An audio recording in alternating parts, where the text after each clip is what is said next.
The humid air of the roadside diner buzzed with the usual chorus of clattering plates and lazy conversation. It was a scene of pure, unremarkable Americana, the kind of place where lives intersect without ever truly touching. At a corner booth, a woman with quiet eyes and a stillness that seemed out of place sipped her coffee, her posture erect even in repose. A few stools down, a man with a loud laugh and a need for an audience held court, his voice slicing through the murmur. He was about to make a joke, a throwaway line meant to impress his buddies. He was about to ask the woman her rank, a playful jab at her military-style haircut. He didn't know it yet, but he was aiming a pebble at a mountain. And, in a few moments, the mountain would answer, not with a roar, but with a silence so profound, so laden with authority, that it would rewrite the understanding of everyone in the room. This is the story of that moment, and the long, hard road that led to it. The coffee was bitter, just how she liked it. Lena Chin sat in her usual booth at the Crossroads Diner, a place stuck in time between a chrome-edged past and a weary present. The vinyl seat had a faint crack that whispered against her cargo pants. Outside, the flat, Midwestern horizon stretched endlessly, a stark contrast to the jagged, dust-choked skies of her last deployment. Here, the only thing falling from the sky was the slow, golden light of a setting sun. She was waiting for Mike, her brother. He was late, but punctuality had never been his strong suit. For Lena, it was as natural as breathing. Her hands, resting on the Formica table, were still, but her eyes missed nothing. She noted the weary shuffle of Betty, the waitress with a kindness etched into her face, the playful argument between two truckers over a football game, and the group of three young men in crisp, untucked polo shirts at the counter. Their laughter was a bit too loud, their confidence a bit too new. They were probably recent graduates from the community college, celebrating a minor victory. She dismissed them, returning her focus to the landscape of her coffee cup. The loudest of the trio, a guy with a chin that wanted to be a jaw and hair meticulously messed up, was named Chad. He was holding forth on the merits of his new sales job. It's all about perception, you know? Authority. You gotta look the part before you are the part. His friends nodded, soaking it in. Chad's gaze swept the diner, looking for a stage. It landed on Lena.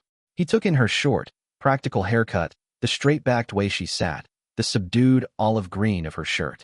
He saw a type, a stereotype he recognized from movies. He nudged his friend, a grin spreading across his face. "Check it out," he said, not bothering to lower his voice. G.I. Jane over there, waiting for her orders. A flicker of something passed behind Lena's eyes, too fast for anyone to catch. It wasn't anger. It was more like the calm a calculator has before it displays the answer to a complex problem. Chad, emboldened by his friend's snickers, decided to engage. He swiveled on his stool. "Hey, soldier," he called out. The diner's chatter dipped slightly.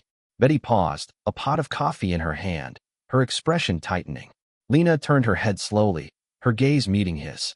It was a flat, neutral look, devoid of challenge or invitation. "What's the matter?" Chad continued, puffing out his chest a little. "Desert too quiet for you? Missing all the action?" He laughed at his own joke. One of his friends chuckled nervously. "Just having coffee," Lena said, her voice low and even, a smooth stone in a babbling brook. "Yeah, sure," Chad said. He winked at his buddies. "Come on, you can tell us. What's your rank?" "Let me guess. Private?" "No, wait." He made a show of squinting. "Sergeant?" "Sergeant Shun, reporting for pancakes." He beamed, pleased with his wit. The air in the diner grew thick. The truckers had stopped talking. Betty took a step forward, but Lena gave a minute, almost imperceptible shake of her head. Lena placed her hands on the table and stood up. It wasn't a dramatic leap. It was a single, fluid, economical motion. The act of rising revealed the powerful set of her shoulders, the solid stance that spoke of carrying weight over impossible distances. She wasn't tall, but, in that moment, she seemed to occupy more space. She didn't walk towards Chad. She approached. Each step was measured, silent on the linoleum floor. She stopped a few feet away, the distance polite, but absolute. The amusement drained from Chad's face, replaced by a flicker of uncertainty. He hadn't expected this. He'd expected a blush, a stammer, maybe a retort. Lena looked at him, then, past him, as if assessing the entire environment. Her expression didn't change. Then, she did something that utterly silenced the room. She brought her right hand up in a sharp, perfect, motionless salute. Her spine was ramrod straight, her chin level, her eyes fixed on a point 1,000 yards away, right through the diner's wall. It was a salute that carried the weight of dawn formations on frosty parade grounds, of solemn ceremonies for fallen friends, of respect earned in blood and dust. It was unquestionable, absolute authority carved into a human form. The silence was no longer just an absence of noise.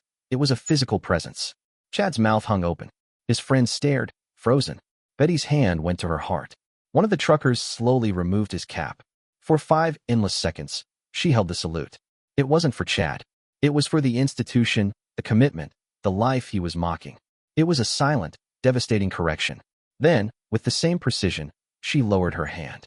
Her eyes came back to the present, meeting Chad's. He looked utterly dismantled.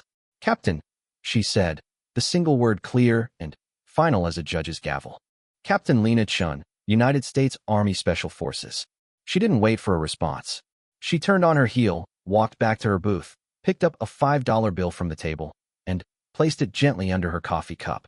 She nodded to Betty, whose eyes were shining with unshed tears, and walked out of the diner into the twilight. The door swung shut with a soft sigh. Inside, the silence held for a moment longer. Chad sank back onto his stool, his face pale. He couldn't meet anyone's eyes. The joke was over. He had tried to chip a piece off what he thought was a statue, only to discover he was standing at the foot of a cliff.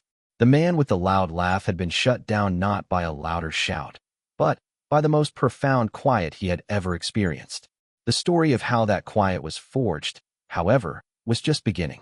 The engine of Lena's old, sand-colored Jeep Wrangler turned over with a reliable growl. She didn't drive away immediately. She sat in the driver's seat, hands on the wheel, watching the neon crossroads sign flicker to life against the deepening purple sky. The familiar, coiled wire feeling in her gut, the one that usually only surfaced before a high-stakes mission, was slowly unwinding. It had been a reflex, that salute. A lifetime of training responding to an idiot's provocation. Part of her, a small, tired part, wished she'd just ignored it. But another part, the part forged in the crucible of selection, knew that silence could sometimes be mistaken for assent. She thought of Mike. He'd be pulling in any minute, full of apologies and some crazy story about traffic or a flat tire. He wouldn't understand what had just happened. Few people could. The distance between the world inside the diner and the world she'd returned from 6 months ago was a vast, unbridgeable canyon for most. Her mind drifted back, not to a dusty combat outpost, but to a green, rain-slicked obstacle course at Fort Bragg, North Carolina, years ago. She was 24, a lieutenant, drowning. The Q course, the assessment and selection pipeline for the Army's Special Forces, was designed to break you. It wasn't just the brutal physical trials, the endless ruck marches with soul-crushing weight, the sleep deprivation. It was the constant, grinding psychological pressure. The instructors were archaeologists of the soul, using pickaxes of stress to find your cracks. She remembered one particular night land navigation exercise. The woods were a black, sucking mudhole after a day of torrential rain. Her map was disintegrating in her hands, her compass light had failed, and she was alone, as they always made you feel. Every shadow was a mocking instructor, every wrong turned a confirmation of her inadequacy. The voice in her head, the one that sounded suspiciously like her old, traditional father asking why she couldn't just be a doctor or a lawyer, was a loud, insistent drumbeat. "You don't belong here. You can't do this." She had sunk to her knees in the muck, cold to the bone, tears of frustration mixing with the rain on her face. Quitting was a warm, tempting thought. Just say the word. Then, from nowhere, the face of Sergeant First Class O'Malley, a grizzled, granite-faced instructor, appeared in her mind. He'd screamed in her face that very afternoon for a minor error. But his words, now, weren't a scream. They were calm, clear. "Chun, the Army has plenty of officers who know how to give orders. We need ones who know how to carry the load. So get up. And carry it." She got up. She found her point.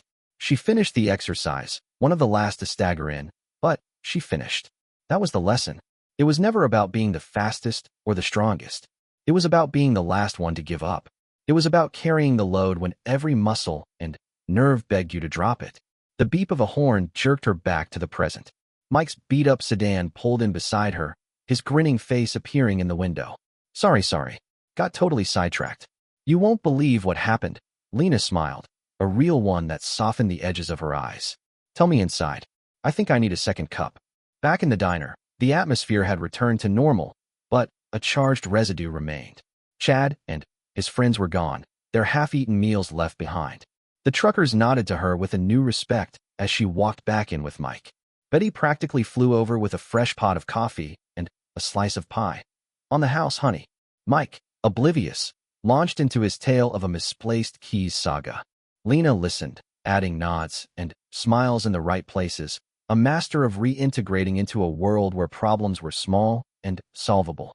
But her mind was still partly in those North Carolina woods, on the mountains of Afghanistan, in the tight-knit, utterly reliant chaos of her ODA, Operational Detachment Alpha, her team.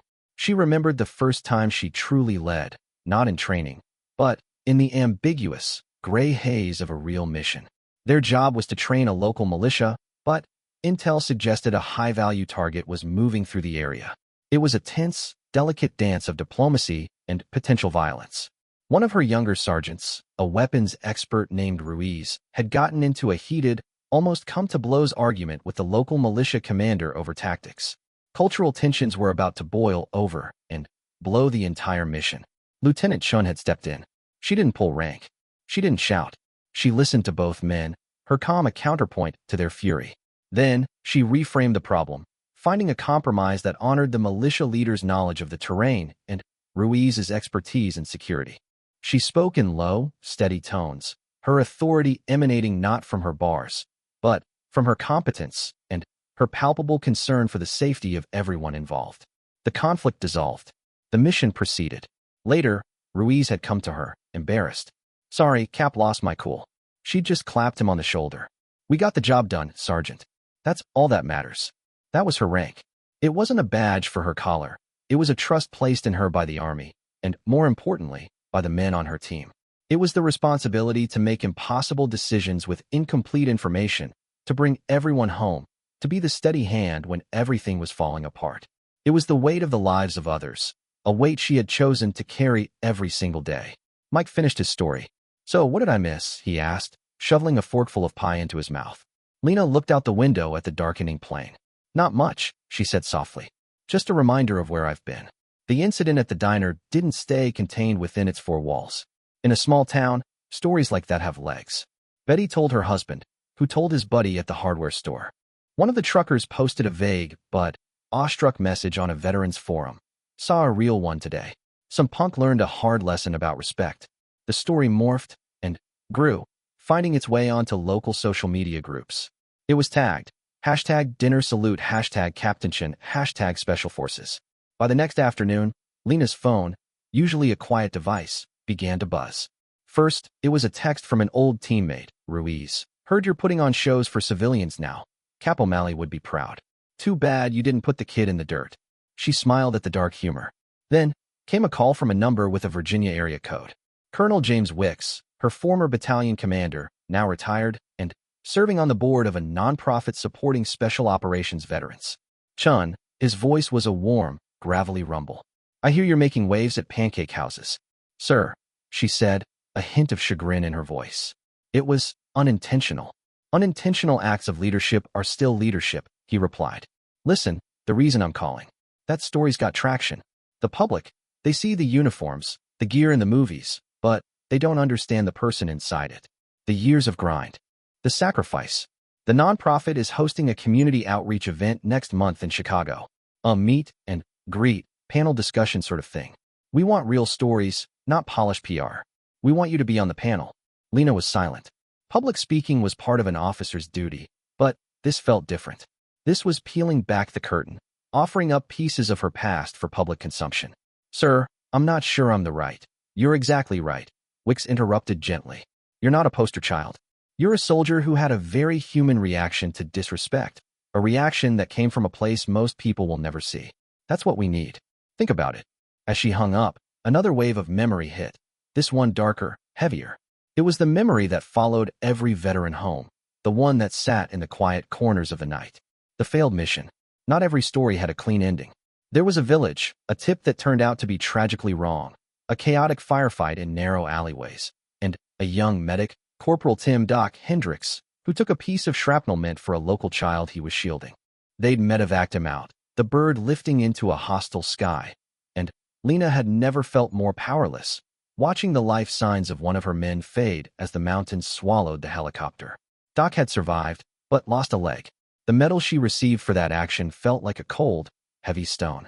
Leadership wasn't just about victory parades. It was about signing the letters to parents, sitting in hospital rooms, carrying the ghosts of decisions made in split seconds. She drove out to the old firing range on the edge of town, a place she rented for an hour of solitude with her sidearm. The rhythmic crack of the shots, the smell of cordite, the focused ritual of clearing, aiming, firing, clearing, it was a meditation. It grounded her in a physical skill, quieting the noise of the past and the looming demand of the future. Later, at home, scrolling through the now viral local story online, she saw the comments. Most were supportive. "Thank you for your service, Captain. That's how you handle a clown. Respect." But others were ugly, questioning her story, suggesting she was overreacting, making sexist remarks about women in combat roles. The anonymity of the keyboard gave cowardice a voice. One comment, in particular, stood out, from a user named Militiaman88, "Special Forces Captain my ass." Probably a paper pusher. Real operators don't feel the need to show off in diners. I'd like to see her prove it. A younger Lena might have felt a hot spike of anger. The Lena who had stood in the diner felt a cold, detached focus. This was the other battlefield, the one at home, fought with words and perceptions. Colonel Wicks was right. The misunderstanding wasn't just Chad's. It was a vast, gaping ignorance about what the quiet woman at the coffee shop or the stoic man bagging groceries might have done and seen. She called Colonel Wicks back. "I'll do the panel, sir." "Good," he said. "It's important."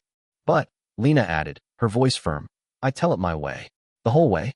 The good, the hard, and the ugly." "That," said Colonel Wicks, "is exactly what we're asking for." The Chicago event was held in a sleek, modern auditorium at a downtown library. The stage was set with a simple table and chairs, a large screen behind it. The audience was a mix: older veterans in caps and jackets, curious civilians, young ROTC cadets, and a few journalists. Lena sat between a Navy SEAL who had written a best-selling memoir and a Marine Corps pilot who had flown medevac in Fallujah. She felt out of place, a creature of shadows and mud seated in the bright lights. The moderator asked about motivations, about epic moments. The SEAL told a gripping tale of a hostage rescue. The pilot spoke of the harrowing courage of flying into hot zones. The audience was captivated. Then, the moderator turned to Lena. "Captain Chun, your story, or at least a piece of it, has captivated the internet." A simple question in a diner met with a powerful, silent response. "Can you tell us, what were you thinking in that moment?" Lena looked at the crowd.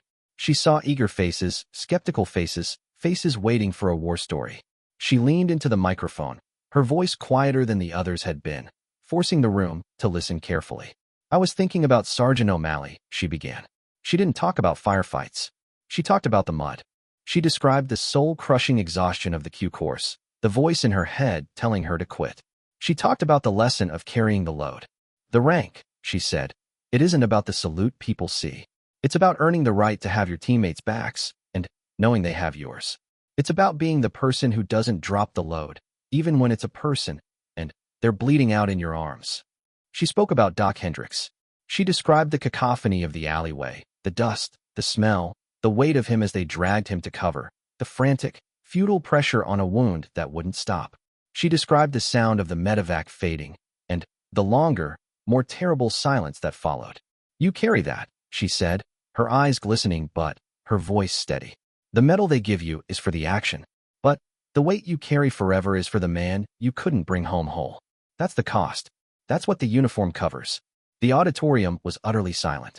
She had taken them from the Hollywood heroics they expected to the uncomfortable, human truth of sacrifice and guilt. She then nodded to the screen. "Colonel Wicks gave me this." A video began to play. It was shaky, helmet cam footage from a training exercise. It showed a younger Lena, face streaked with paint, leading her team through a complex, multi-stage problem, rescuing a simulated hostage in a chaotic urban environment. The audience watched her move with calm precision, directing her men with hand signals, solving problems on the fly, putting herself in the hardest position. Then, the video cut to an interview with Sergeant Ruiz, his face serious. "Captain Chun, she's the real deal. On that mission in 19, she kept a whole situation from going sideways just by being calm. She listens. She doesn't just give orders. She finds the way through. I'd follow her anywhere. The video ended. The silence held for a beat, then erupted into sustained, heartfelt applause. It wasn't for a dramatic diner salute. It was for the journey, for the authenticity of the burden. After the panel, as people milled about, a man approached her. He was in his 50s, wearing a simple jacket. "Captain Chun," he said, his voice thick. "My son, he was in the 101st. He came home last year. He doesn't talk. He just sits. After hearing you today, I think I understand a little better the weight he's carrying. Thank you." Lena shook his hand, a lump in her own throat. This, she realized, was the point. Not glorification, but understanding. Later, checking her phone, she saw a notification. The user Militiaman88 had posted a new comment on the old article. Saw the panel talk online. I was wrong. I retract my statement. That's an officer. Respect. It was a small victory on this new, strange battlefield. The salute in the diner had been an end to a joke. But here, now, was a beginning of something else, a conversation. The buzz from Chicago faded into the familiar rhythm of Lena's new life. She'd taken a job as a consultant for a security firm that worked with NGOs. Her experience in complex environments invaluable. The work was quieter, cerebral, but it used the same skill set. Assess, plan, adapt, overcome. The diner became just a place for coffee again, though Betty now always gave her a knowing smile and an extra biscuit. One Saturday morning, as she was loading groceries into her Jeep, a voice called out, hesitant. "Captain Chun." She turned. It was Chad. He stood a few feet away, looking older and far less sure of himself than he had on the diner stool. He wore work boots and jeans, a faint stain of grease on his knuckle. "Lena is fine," she said, closing the tailgate. He nodded, swallowing hard. I owe you an apology. A real one. What I said that day, it was ignorant. And stupid." Lena leaned against her Jeep, waiting. This wasn't her world to manage, but she would hear him out. "My dad was a Marine," Chad continued, looking at the ground. 2 tours. He never talked about it. He just drank and yelled. I guess I built up this whole idea in my head about what that stuff was, from movies. I thought it was all, I don't know, action figures. I didn't get it. He finally met her eyes. "I saw that talk you did online. The one in Chicago. You talked about the weight. I think that's what my dad was carrying. And I was just a kid making noise about it." Lena saw the genuine struggle in his face. He wasn't the cartoon villain of the diner. He was a confused young man wrestling with a legacy he didn't understand. "It's a heavy weight," she said simply. "And it's not always carried well by those who come back. But it's real. I joined a program," he said, a flicker of pride breaking through his shame. "Volunteering at the VA hospital. Helping with transportation, stuff like that. Trying to, I don't know, help carry a little of it, I guess." Lena nodded. "That's a good start. Better than most." He seemed to stand a little straighter. "Thank you. For not destroying me that day. You could have." "The mission wasn't you," Lena said, a phrase from her old life finding new meaning. "The mission was the truth. You just happened to be in the way." He managed a small, shaky smile, nodded again, and walked away. Lena drove home, the encounter sitting lightly in her mind. It felt like a circle, however small, had closed. The pebble had not shattered the mountain. Instead, the mountain's sheer presence had shown the pebble its own place in the landscape. That evening, she video called Ruiz, who was now an instructor at Bragg. They talked shop, traded insults, and then Ruiz said, "Hey, O'Malley's retiring next month. The old warhorse is finally hanging up his spurs. There's a little get-together. You should come." A week later, Lena found herself on the familiar grounds of Fort Bragg, not in the field, but at a rustic lodge on base for a retirement party. The room was filled with the faces of legends and ghosts, men and women with eyes that had seen the same spectrum of human extremes she had. There was laughter, deep and booming, stories that grew taller with each telling, and a profound, unspoken camaraderie. Sergeant First Class, retired, O'Malley, looking older and softer but with the same flinty eyes, held court. When he saw Lena, he waved her over. "Chun," he grunted. "Heard you're giving civilians heart attacks over coffee." "Old habits, Sergeant Major," she said, using his soon-to-be official title. He looked at her, really looked, and gave a slow, approving nod. "You carried it. You still are." It was the highest praise she could have received. As the party wound down, she stepped outside into the cool North Carolina night. The air smelled of pine and earth, a smell that was forever linked to both immense struggle and profound belonging. She looked up at the stars, the same ones that had shone over the Hindu Kush, over the diner parking lot, over Chicago. The salute in the diner hadn't been about shutting down a loudmouth. It had been a reflex, a truth told in the only language she had at hand. It had started a chain reaction, a public conversation, a young man's awakening, a reconnection with her own tribe. Her rank wasn't just a word or a bar on a uniform. It was a living story of resilience, of loss, of responsibility quietly shouldered. It was a story written in calluses and scars, in silent understandings and remembered faces. And, as she stood there, under the vast, silent sky, Captain Lena Chin knew the story wasn't over. It was just being read, finally, by a wider world, one honest word at a time. The load was still there, but she no longer carried it alone.